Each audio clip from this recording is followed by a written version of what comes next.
वो नहीं, मुझे कोई ऐसी वैसी बात नहीं कहनी है। हम तो चाहते थे कि ये पर्दा रहे, क्योंकि पिछले 1-1.5 महीने से नेशनल कॉन्फ्रेंस की तरफ से बातें आ रही थी, तो हम चाहते थे पर्दा रहे, किसी तरह यूनिटी चलती रहे। मेरे ख्याल में हमारे लिए उमर साहब ने क्या कहा वो मुद्दा नहीं है। हमारे लिए सामने बड़े मुद्दे हैं, जो हमारे नौजवान जेलों में पड़े हुए हैं, जो जर्नलिस्ट को एक दिन बेल मिल जाती है, जैसे ये सजाद गुल है, सुल्तान गुल है, तो उसको फिर दोबारा बंद कर दिया। तो हमारे लिए ये मुद्दे हैं, नौजवानों के मुद्दे हैं, हमारे तशख़्ख़ुस के मुद्दे हैं। मेरे ख्याल में हमें उसके लिए लड़ने की ज़रूरत है। आपस में उमर साहब ने क्या कहा, अब हम क्या कहेंगे, मुझे लगता है वो कोई बात उसके पे जाना नहीं चाहिए। मेरे लिए पार्लियामेंट में अलाइंस होना बड़ी बात नहीं है, मेरे लिए यूनिटी, इत्तेहाद होना ज़्यादा ज़रूरी था। जैसे मैंने पहले कहा, अगर फ़ारूक साहब ने एक मीटिंग लेके बुलाया होता, हमसे मशवरा किया होता कि भाई हम तीनों की तीनों सीटें लड़ना चाहते हैं, हमारे वर्कर नहीं मान रहे हैं, तो शायद हम 1 सीट की क्या 2 सीट की, हम भी 3 सीट की कुर्बानी दे सकते थे। कोई बड़ी बात नहीं थी, क्योंकि मुझे लगता है जम्मू कश्मीर के सामने बहुत बड़ा मसला है, ज़िंदगी और मौत का मसला इस वक्त हमारे लोगों के लिए है, हमारे तशख़्ख़ुस का मसला है। हमारी ज़मीन हमारे पाँव के नीचे से खिसकाई जा रही है, बात नहीं कर सकते आप, मुँह नहीं खोल सकते आप। तो ये तो मेरे ख्याल में हमारे सामने तो बहुत बड़े मसले थे। ये तो पार्लियामेंट की 3 सीटों का मसला हमारे लिए नहीं था। पर ये दुख ज़रूर होता है कि अगर मैंने कहा था अलायंस में, इंडिया अलायंस में, कि फ़ारूक साहब हमारा फ़ैसला करेंगे, तो फ़ैसला करने से पहले एक बार मुझे बुला लेते, मुझसे कह देते, मुझसे बात करते कि हम ऐसे करने वाले हैं, तो शायद ये दुख भी नहीं होता हमें। तो जो कांग्रेस है उनसे मशवरा करेंगे, क्योंकि इंडिया अलायंस में तो हम हैं, PAGD अलायंस तो तितर बितर कर दी उन्होंने, पर इंडिया अलायंस में तो हैं हम। उनके साथ बात करके देखेंगे कि हम आगे क्या।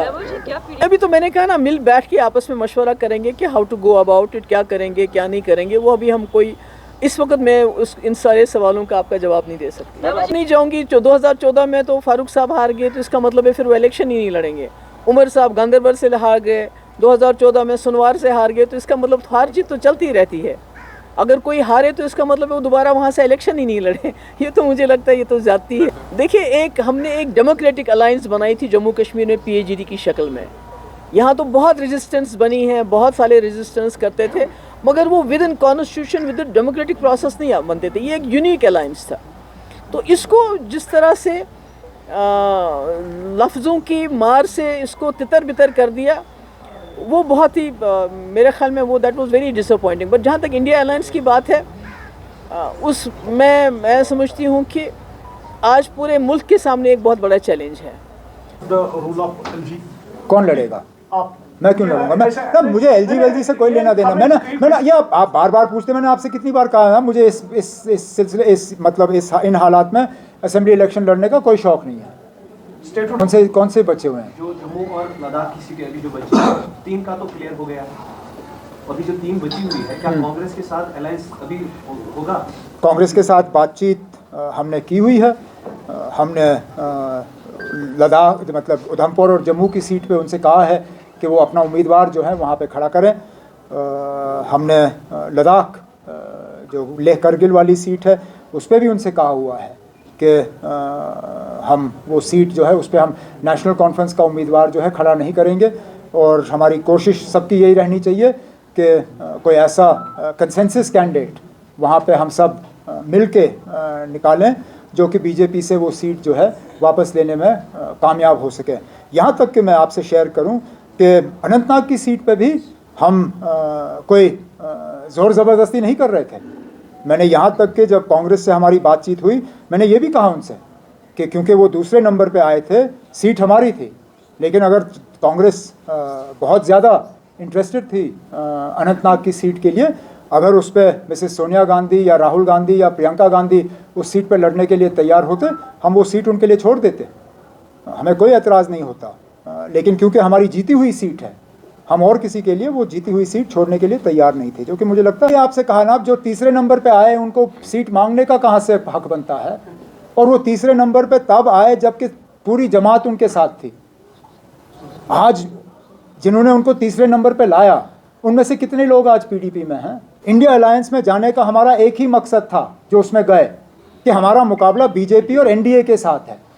अगर हमारा मुकाबला BJP और NDA के साथ है तो फिर ये अंदरूनी तौर ये टेंशन या ये बातचीत का इसका ये जो नारे आपने अभी यहाँ हमें उनके बारे में याद दिलाया, मैं कभी उनके हक़ में था नहीं और ना उनका हमें कोई फ़ायदा हुआ है। उल्टा जब कभी हम इस तरह के नारे जो हैं इस्तेमाल करते हैं, तोड़ मरोड़ के नुकसान इस्तेमाल करने वाले का ही होता है। वोटर इन चीज़ों से मुतमईन नहीं होता। वोटर ये जानना चाहता है कि आज के जो हमारे मुश्किलात हैं उनका हल कैसे होगा, हमारी नौकरी कहाँ से आएगी। आज जब हमारे चौथा योम तहसीस हम मना रहे हैं, जब मैं पीछे की तरफ देखूं मुझे लगता है कि अल्लाह के फजल से जो हमने वादा लोगों के सामने किया था जब हम 8 मार्च 2020 को निकले थे कि हम सच की सियासत करेंगे, और तब हम पे मजाक किया गया था कि सियासत और सच ये दो चीज़ें तो साथ साथ हो ही नहीं सकते हैं। अल्हम्दुलिल्लाह हमने दिखाया है।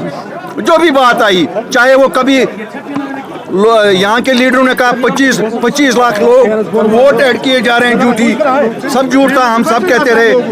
कोई भी जो मसला था आपने देखा, कल अभी बात हुई लद्दाख की, लद्दाख वालों को कहा गया कि हम आपको 80% जॉब रिजर्वेशन दे देंगे।